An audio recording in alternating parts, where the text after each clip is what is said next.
Full body pleasure is something that we're born with naturally. So when you see a little baby or a young child and you notice that you can kind of like tickle them and they're like hee hee hee hee hee, or a young child and they're just playing and they're just full of energy and full of pleasure and just joy in life, and these people, they're experiencing full body pleasure. Now, obviously, unless a child or a baby has been through some severe trauma, which sadly is happening more and more to young children, they're living in a state of pleasure, which is basically a state of energy flow.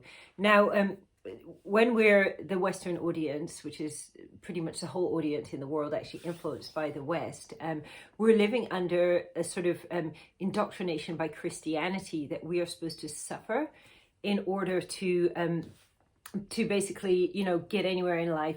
We need to go through suffering, and that suffering is kind of like a good thing, a bit like Jesus dying on the cross, that we're supposed to put ourselves through and inflict suffering onto ourselves.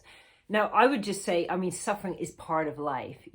We suffer, it can't be prevented. But the idea that we're supposed to actually be striving towards experiencing suffering is definitely not something that's known in sort of the Orient, in Taoism, Buddhism, in Tantra, in Hinduism. You definitely don't have this kind of striving after suffering, because it's understood, in particular in Taoism, it's understood, and I would say in Tantra certainly also, that being in a state of pleasure is basically a sign that the energy is flowing and that things are going well in our life.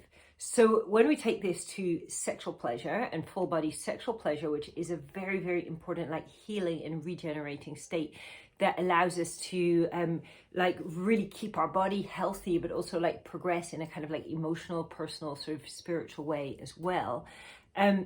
And this is something that I believe that is completely natural and normal to people to experience full body pleasure. So why would people not be experiencing it?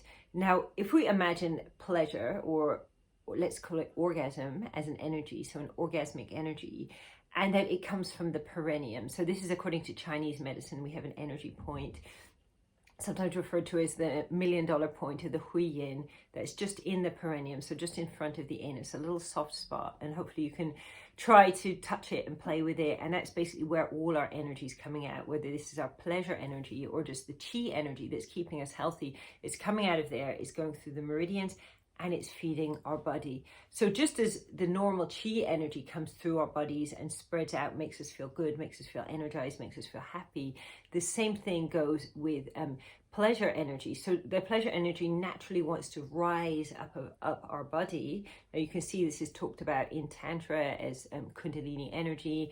In Taoism, we talk about the microcosmic orbit and how essential the microcosmic orbit is for our health. And if we're gonna look at, okay, so it flows up the body, or it should flow up the body, but in most people it actually isn't flowing up the body. So how to tell if it's not flowing up the body? In men, you won't be able to control your ejaculation. It might be premature ejaculation. It might be just feeling overwhelmed by sexual feelings. It might be just not being able to last in bed as long as you want. Any kind of imbalance in the sexual energy with women, it tends to it can come up as excessive sexuality, but it tends to come in basically as a feat of not being able to orgasm and lack of sensitivity. So what causes this blockage? Now, when our energy meridians get blocked, it's basically because our bodies actually go tense. They contract, and the same thing as if I'm contracting my arm, the blood isn't going to be able to flow so well. And when we are contracting specifically our abdomen, our chest, our stomach, and so on, it stops the energy from moving, and it also stops the blood from moving. And there's a strong correlation between blood flow and energy flow and lymph flow as well, actually. So the number one thing that's causing the sexual energy to stop flowing is actually the guilt and shame that we're indoctrinated with around sexuality. So from being a young child, we're told, it's shameful, it's embarrassing, put it away. We may have been punished for self-pleasure, and we may have been told off over our sexual feelings, and or in various ways, being told that sexuality is shameful, something you need to hide, something you can't talk about. And what happens is the body starts tensing just above the pubic bone in the lower abdomen, and it starts tensing, to keep the sexual energy there.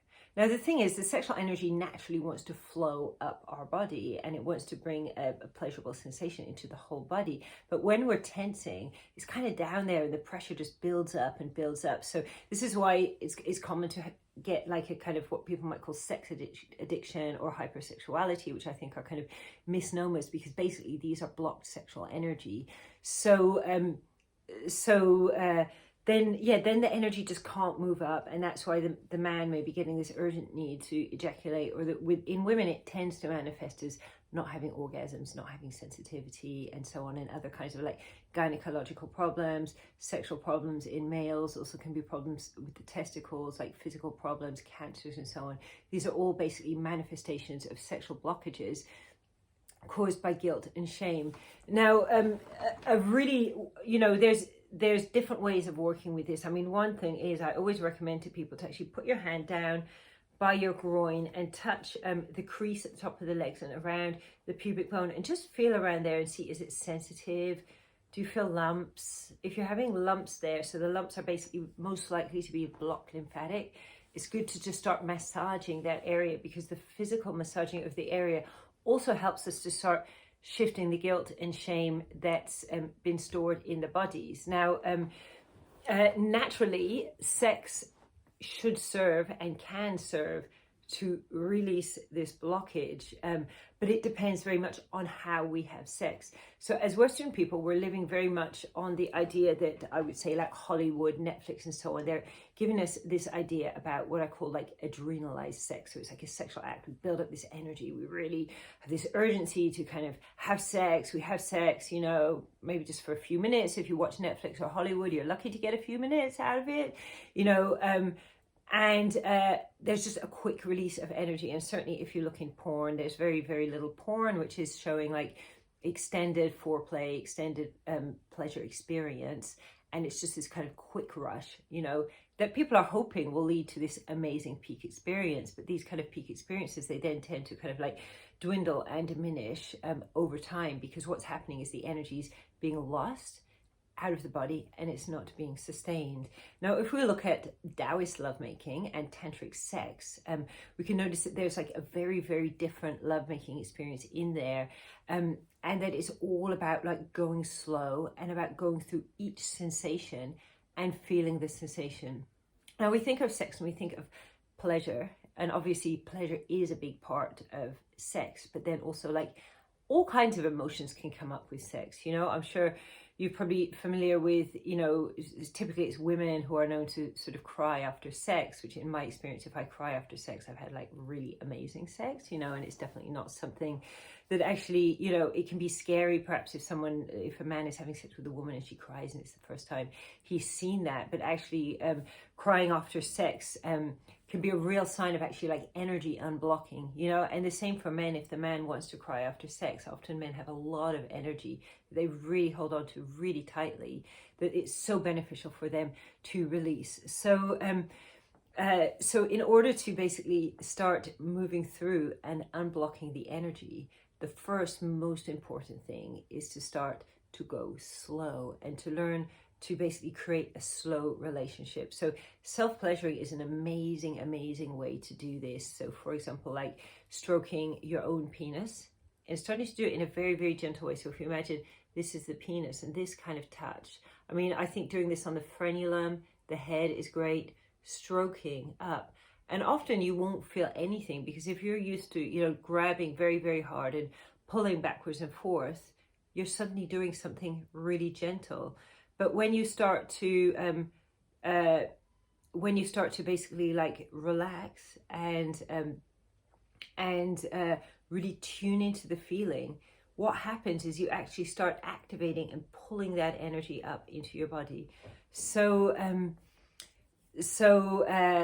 This is just like a really, really amazing practice. I mean, I was having a yoni massage recently, and the person just spent like so long just massaging actually just my inner labia, just like this, and I was getting this whole like pleasure sensation in my body like I'd never had before. And I've had so many tantric massages already, and this was just through like very focused and concentrated, like gentle touching, and then combining the gentle touch with breath, because breath is absolutely essential. So when I say breath, I'm talking about relaxed breathing, and that simply is the belly rising and falling.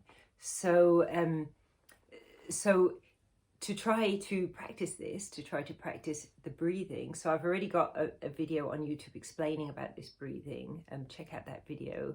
It's called Breathing Exercises for Sexual Transmutation, but they can be done by men or by women.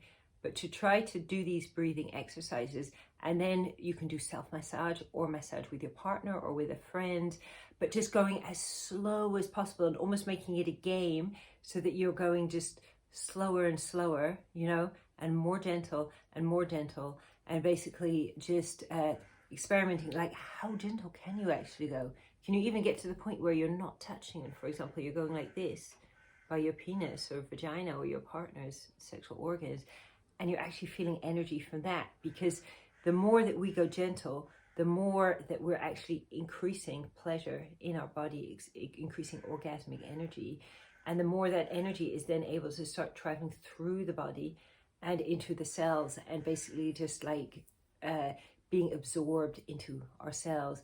And really the movement of that energy, it is all about relaxing. But when we've gone through a lifetime of being like stressed, you know, and stressed about sex, being told to feel guilty and shamed about sex, it's not surprising that it's actually like takes a lot of work and a lot of focus and concentration to start relaxing. But when we let go of like goal-oriented masturbation, goal-oriented lovemaking, and we start to just relax into the sensation and into the experience with a completely open mind, our body will start to basically like actually like indicate to us and tell us what to start doing.